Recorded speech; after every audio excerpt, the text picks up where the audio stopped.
کی صورت میں، اور اس کے بعد جب ان کے پاس پرائم منسٹرشپ تھی 90 کی دہائی کے اندر میں، تو انہوں نے اپنے جو حامی جو ان کے تھے ججز تھے، اور اسی طرح سے جو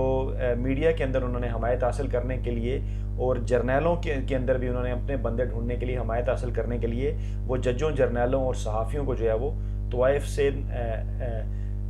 ان کو جو ہے وہ گفٹس دے کر، انہیں تحائف دے کر جو ہے وہ انہیں نوازنے کی کوشش کرتے رہے۔ اور اسی معاملے کو اگر لنک کیا جائے دوسری خبر کے ساتھ، تو دوسری خبر یہ ہے کہ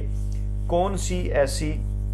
قوت ہے جو کہ بھارت کے علاوہ، بھارت کی تو یہ خواہش ہے کہ پاکستان FATF سے بلیک لسٹ ہو جائے، لیکن آج جو ہے وہ اجلاس سے خوشخبری آئی، پاکستان جو ہے وہ اس کو تقریباً 4 ماہ کا جو ہے وہ اور وقت مل گیا، اور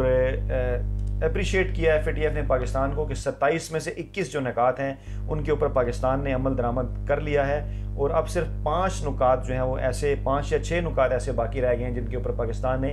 فروری تک جو ہے وہ عمل کرنا ہے، اور پھر فروری میں اس بات کے قطعی چانسز ہیں، اس بات کے قوی امکانات ہیں کہ پاکستان جو ہے وہ وائٹ لسٹ میں دوبارہ سے شامل ہوگا، گرے لسٹ سے نکل کے، جبکہ بھارتی میڈیا کے اندر پروپیگنڈا کیا جا رہا تھا کہ پاکستان جو ہے وہ شاید بلیک لسٹ میں چلا جائے۔ اسی طرح پاکستان کے اندر بھی موجود ایسی قوتیں ہیں، سیاسی عناصر، اپوزیشن کی جماعتوں کے اندر ایسے لوگ ہیں جو کہ جلسے جلوسوں کے ذریعے ملک کے اندر حالات خراب کر کے اس قسم کا تاثر دینا چاہتے ہیں، جن کی سپورٹ بھارتی میڈیا کے ٹرینڈز نے بھی کی کہ پاکستان میں کسی قسم کی کوئی خانہ جنگی ہے۔ ان کی بھی یہ خواہش ہے، صرف اپنا ذاتی مال و دولت سے بچانے کے لیے اور کرپشن کیسز سے نجات پانے کے لیے، کہ معاملہ کچھ اس طرح سے ہو کہ یہ جو میلہ سجا ہوا ہے، یہ میلہ جو ہے وہ ایک دم سے اجڑ جائے، یعنی خدا نہ خواستہ جو ہے اس حکومت کے دور میں پاکستان کو اگر بلیک لسٹ قرار دے دیا جائے تو حالات اتنے خراب ہوں گے کہ ملک جو ہے وہ کسی نئی سیاسی قیادت یا کسی نئے الیکشن کی طرف جا سکتا ہے، عوام کے اندر جو ہے وہ بے چینی پیدا ہوگی۔ تو اس صورت میں اس طرح سے بھارت کے ساتھ ساتھ جو اس وقت اپوزیشن کی سیاسی جماعت، جس میں پاکستان مسلم لیگ نواز اور ان کا بیانیہ آپ کو نظر آ رہا ہوگا میاں نواز شریف کی تقریروں سے،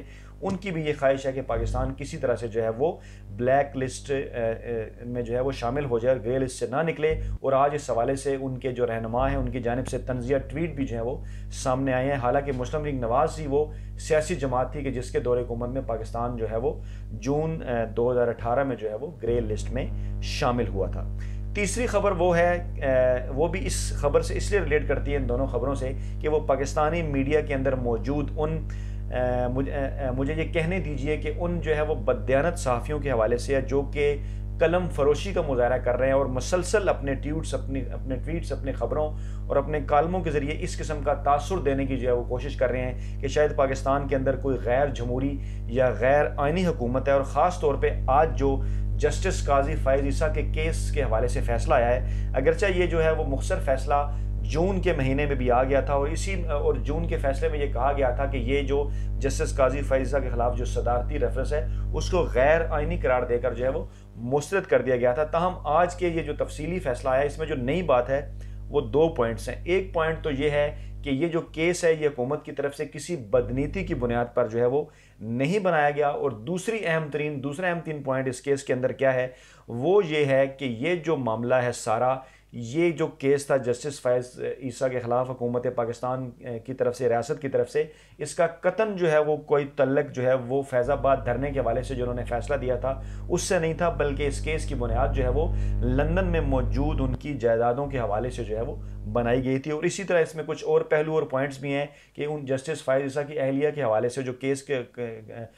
کا جو معاملہ ہے وہ اب FBR کو ریفر کر دیا گیا، اور FBR جو ہے اس معاملے کو دیکھے گا۔ تاہم حامی صحافی جو ہیں وہ مسلم لیگ نواز کے اور اپوزیشن کی سیاسی جماعتوں کے، وہ فیکٹس رپورٹ نہیں کر رہے، بلکہ ٹویٹر کے اوپر انہوں نے اس قسم کے ٹویٹس کرنے شروع کر دیے کہ جو ہے وہ صدر جو ہے وہ عارف علوی انہیں ریزائن کرنا چاہیے، اور یہ جو ریفرنس ہے اس ریفرنس کے اوپر جو ہے وہ جو وزیر قانون ہیں انہیں بھی ریزائن کرنا چاہیے، کیونکہ ان کے اس ریفرنس کی وجہ سے جو ہے وہ حکومت کی، صدر پاکستان کی اور وزیر اعظم پاکستان کی سبکی ہوئی۔ حالانکہ اس اگر سارے تفصیلی فیصلے کو پڑھا جائے تو اس تفصیلی فیصلے کے اندر جو 2 اہم ترین باتیں ہیں جو میں نے آپ سے شیئر کی، کیونکہ مختصر فیصلہ مسترد قرار دینے کا تو پہلے بھی آ چکا تھا، یہ نئی بات نہیں ہے۔ نئی بات صرف اور صرف یہ ہے کہ یہ ریفرنس سپریم کورٹ کے مطابق حکومت کی جانب سے کسی بدنیتی کی بنیاد پر دائر نہیں کیا گیا، اور دوسرا یہ جو ہے وہ فیض آباد دھرنا اس کی بنیاد نہیں تھی، جسٹس قاضی فائز عیسیٰ کو جو فیصلہ تھا وہ اس کی بنیاد نہیں تھا، بلکہ اس کی بنیاد لندن میں موجود جو ہیں وہ ان کی جائیدادیں ہیں۔ تو ناظرین، آج کی لیٹسٹ ویڈیو کے اندر ہم نے یہ 3 اہم ترین نکات جو ہے وہ آپ کے ساتھ شیئر کیے، 3 اہم ترین معاملات آپ کے ساتھ شیئر کیجئے۔ ہمارے چینل کو سبسکرائب کیجئے اور کمنٹس کے اندر ہمیں اس ویڈیو کے اوپر فیڈ بیک بھی دیجئے۔ اپنا بہت خیال رکھیے گا۔ اللہ حافظ۔